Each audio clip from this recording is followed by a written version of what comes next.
Exodus 22. If a man steals an ox or a sheep and slaughters or sells it, he must repay 5 oxen for an ox and 4 sheep for a sheep. If a thief is caught breaking in and is beaten to death, no one shall be guilty of bloodshed. But if it happens after sunrise, there is guilt for his bloodshed. A thief must make full restitution. If he has nothing, he himself shall be sold for his theft. If what was stolen is actually found alive in his possession, whether ox or donkey or sheep, he must pay back double.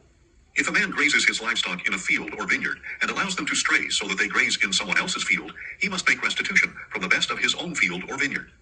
If a fire breaks out and spreads to thorn bushes so that it consumes stacked or standing grain or the whole field, the one who started the fire must make full restitution. If a man gives his neighbor money or goods for safekeeping and they are stolen from the neighbor's house, the thief, if caught, must pay back double. If the thief is not found, the owner of the house must appear before the judges to determine whether he has taken his neighbor's property. In all cases of illegal possession of an ox, a donkey, a sheep, a garment, or any lost item that someone claims this is mine, both parties shall bring their cases before the judges. The one whom the judges find guilty must pay back double to his neighbor. If a man gives a donkey, an ox, a sheep, or any other animal to be cared for by his neighbor, but it dies or is injured or stolen while no one is watching, an oath before the Lord shall be made between the parties to determine whether or not the man has taken his neighbor's property. The owner must accept the oath and require no restitution. But if the animal was actually stolen from the neighbor, he must make restitution to the owner. If the animal was torn to pieces, he shall bring it as evidence. He need not make restitution for the torn carcass. If a man borrows an animal from his neighbor and it is injured or dies while its owner is not present, he must make full restitution. If the owner was present, no restitution is required. If the animal was rented, the fee covers the loss. If a man seduces a virgin who is not pledged in marriage and sleeps with her, he must pay the full dowry for her to be his wife. If her father absolutely refuses to give her to him, the man still must pay an amount comparable to the bridal price of a virgin. You must not allow a sorceress to live. Whoever lies with an animal must surely be put to death. If anyone sacrifices to any god other than the Lord alone, he must be set apart for destruction. You must not exploit or oppress a foreign resident, for you yourselves were foreigners in the land of Egypt. You must not mistreat any widow or orphan. If you do mistreat them and they cry out to me in distress, I will surely hear their cry. My anger will be kindled, and I will kill you with the sword. Then your wives will become widows, and your children will be fatherless. If you lend money to one of my people among you who is poor, you must not act as a creditor to him. You are not to charge him interest. If you take your neighbor's cloak as collateral, return it to him by sunset, because his cloak is the only covering he has for his body. What else will he sleep in? And if he cries out to me, I will hear, for I am compassionate. You must not blaspheme God or curse the ruler of your people. You must not hold back offerings from your granaries or vats. You are to give me the firstborn of your sons. You shall do likewise with your cattle and your sheep. Let them stay with their mothers for 7 days, but on the 8th day you are to give them to me. You are to be my holy people. You must not eat the meat of a mauled animal found in the field. You are to throw it to the dogs. Exodus 23. You shall not spread a false report. Do not join the wicked by being a malicious witness. You shall not follow the crowd in wrongdoing.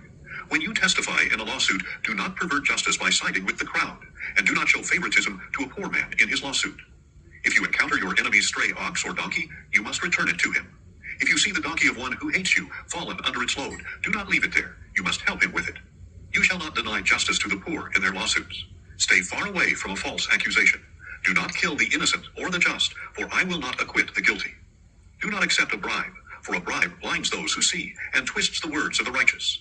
Do not oppress a foreign resident, since you yourselves know how it feels to be foreigners, for you were foreigners in the land of Egypt. For 6 years you are to sow your land and gather its produce.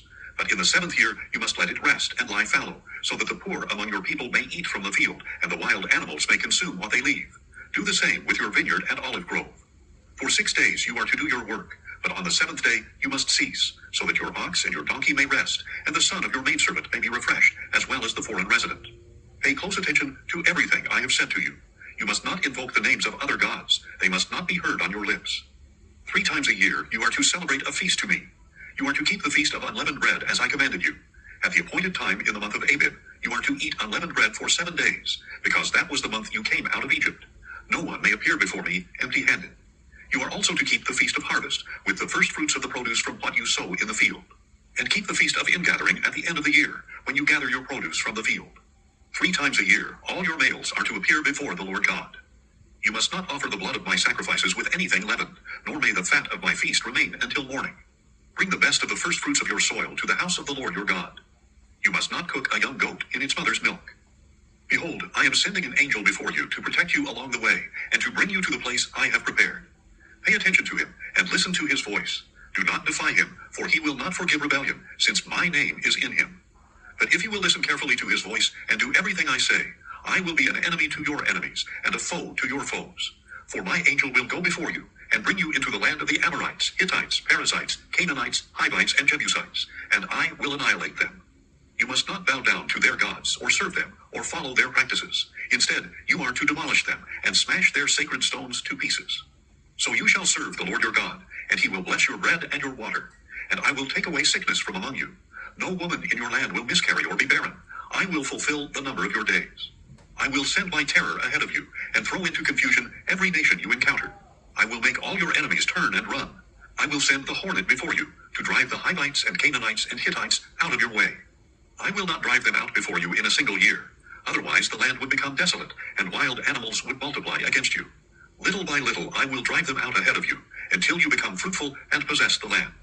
And I will establish your borders from the Red Sea to the Sea of the Philistines, and from the desert to the Euphrates.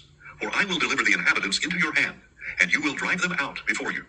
You shall make no covenant with them or with their gods. They must not remain in your land, lest they cause you to sin against me. For if you serve their gods, it will surely be a snare to you.